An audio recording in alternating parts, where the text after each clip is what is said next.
Profiles. My name is Alyssa, and today's guest is Kingston's very own mayor, Mark Gerretsen. So thank you for being on the show. Thank you for having me. So firstly, as the son of a former mayor of Kingston, what made you want to become mayor of Kingston? Well, that's a very interesting question, and I get asked it quite a bit, and quite often people think that I decided to run for mayor because my dad had been the mayor in the 80s, and in fact, that couldn't be further from the truth.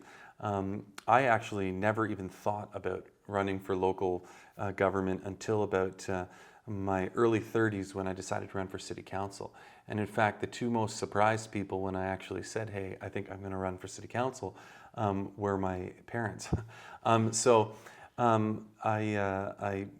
had at the time had been friends with somebody who worked in the city, and I'd hear a lot about what was going on, and we'd talk about it, and some things would annoy me, and there were a few big controversial issues and projects going on in the city at the time, and I decided finally, hey, you know what, I think I'm going to get involved, and I'm going to run for city council in my district. So I ended up doing that, and I was elected, and 4 years later, after being on city council, when when the current mayor was deciding that he was going to step down, I thought, hey, maybe this is an opportunity to try something different.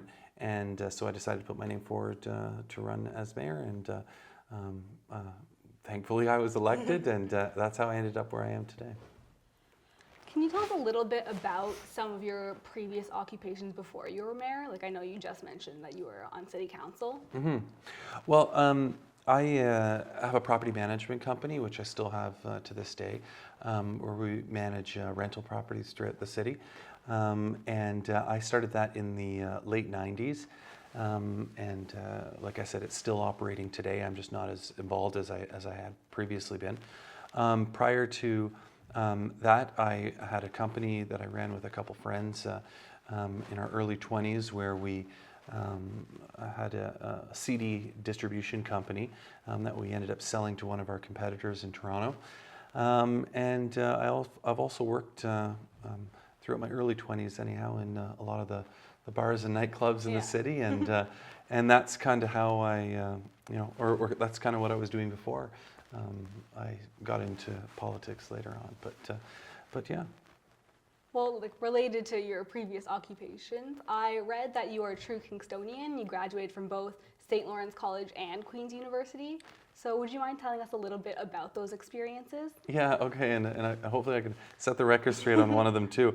I attended, right out of high school from Kingston, I went to high school here, Regiopolis, Notre Dame Catholic High School in Kingston, and afterwards I went to St. Lawrence College in the computer engineering program. I only lasted 3 of the 4 years, so technically I didn't graduate. I always joke that I'm a computer N without the G.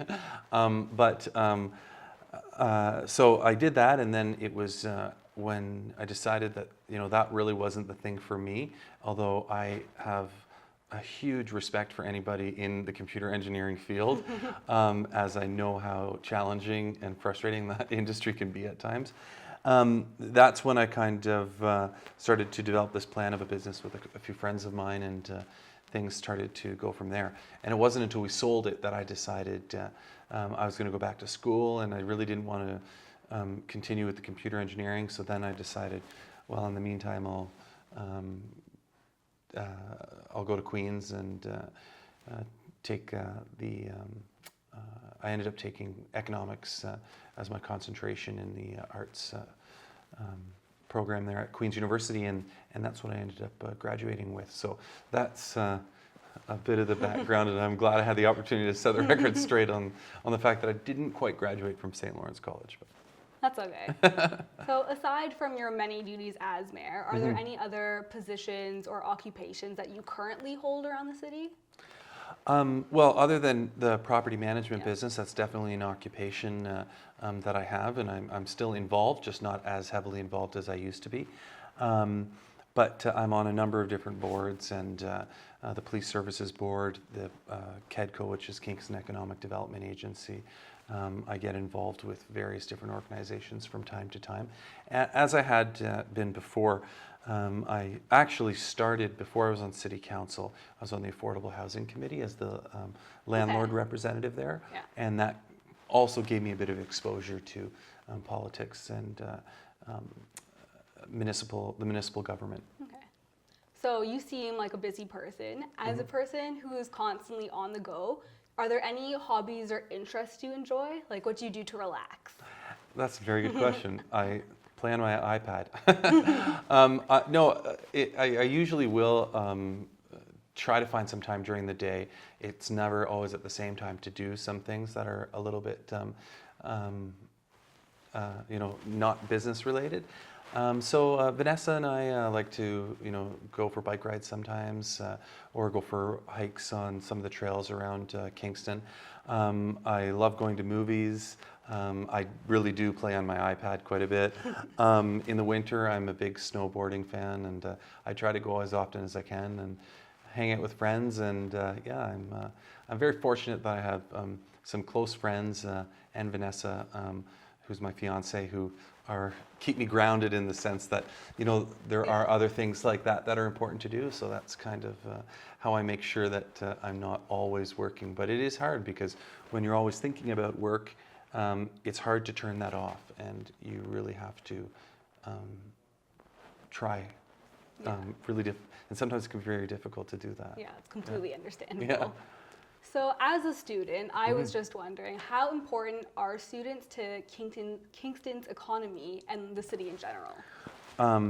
Well, one thing I can tell you, and I've been saying this since long before I was ever involved in municipal government, is that the city of Kingston is a completely different city the 4 months of the summer versus the 8 months of the school year. Yeah. And it's actually, I had a lot of friends who went to Queens who would stay here in the summer, and they'd even say, wow, this is like a totally different city. And it really is.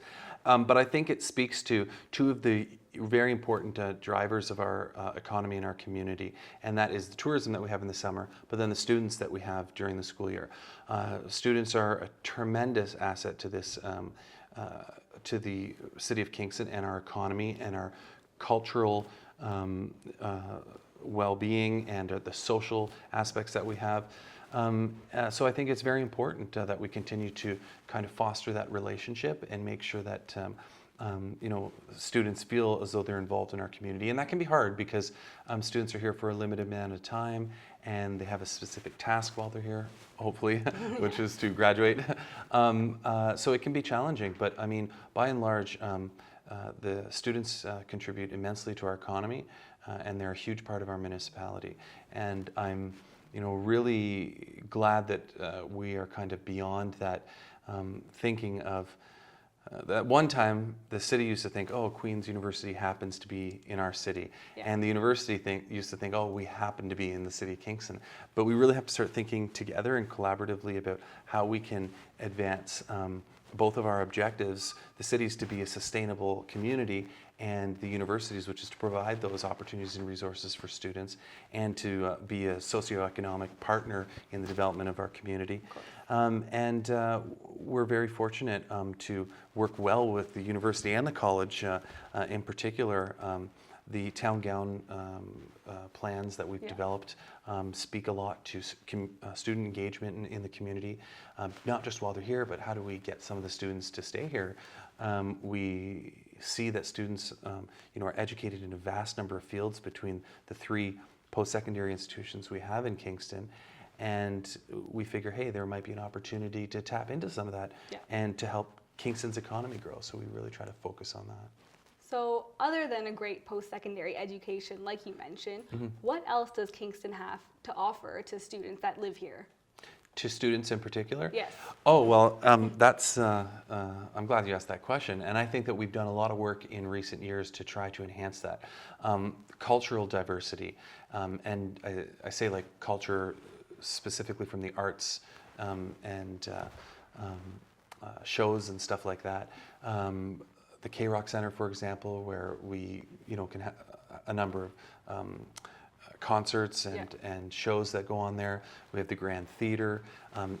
Kingston's downtown is located so close to the campus, and I think that is a tremendous asset that students, for example, in U of T, you can't walk to just about every bar and restaurant I'm in, aware. in the city, whereas in Kingston you can, and even if that means going all the way to Ontario Street, you can still technically walk there. You know what I mean?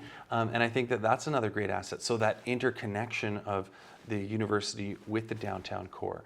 And then, you know, there's the other opportunities that kind of spawn off from that. In the summer, because we're a great tourist town, that means that a lot of employers are looking for part-time people to work in restaurants and hotels and stuff like that in the summer. So I think there's a lot of collaboration and a lot of opportunity for students in the city. Sometimes it's hard to see it because, and I was guilty of it when I was a student too, you almost become in the bubble that you happen to be in with your friends and doing your thing, that sometimes it's hard to see what's out there. And so some of that is on the responsibility of the city to help educate students, but some of it is also on students to try to find out. For sure. And I know that KEDCO, the Kingston Economic Development Corporation, does a lot of work trying to engage students. And at least once a year, there's a job fair towards the end of the school year where we encourage students to come and see the jobs and the opportunities that they might have in Kingston. Finally, what are some goals that you hope to achieve for the city of Kingston this year? I like to, when we talk about what the city of Kingston can achieve, I like to talk more on a higher philosophical level, because there's so many things that are always going on and it's tough to pinpoint one thing or another thing. But what I can say is that when we look at anything we do in the city, we look at it through what we've adopted as the 4 pillars of sustainability. So when we talk about sustainability, a lot of people think, oh, environmental sustainability. But what we're really talking about is cultural sustainability, social sustainability, environmental, and economic. And it's this understanding or this concept that none of those 4 pillars can flourish individually. In order to really be prosperous, they all kind of have to move together. And one of the best examples of this is when KEDCO, the Kingston Economic Development Corporation, is out looking for businesses, trying to bring them to Kingston. One of the top questions they're asked is, what's the quality of life like in Kingston? So unless we have strong cultural diversity in our community and we have great social programs, we're not going to have that quality of life in order to have the economic portion at play as well.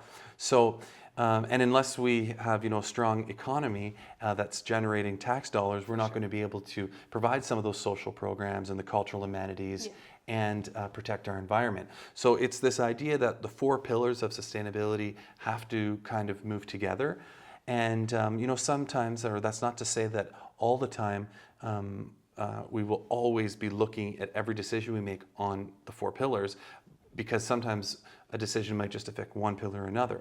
But it is to say that overall, when we look back at the different approaches we've taken on many different issues, have we been embracing the 4 pillars in order to try to promote them all, in order to better create a quality of life in Kingston in terms of economics, social amenities, cultural diversity, and environmental protection. So when you ask the question of what do I hope to accomplish, it's that we can advance the 4 pillars of sustainability together, kind of so that everything flourishes and the quality of life in Kingston ends up becoming a much better place. That's great. So that's all the questions that I have right now. So thank you for watching QTV Profiles, and thank you for being on the show today.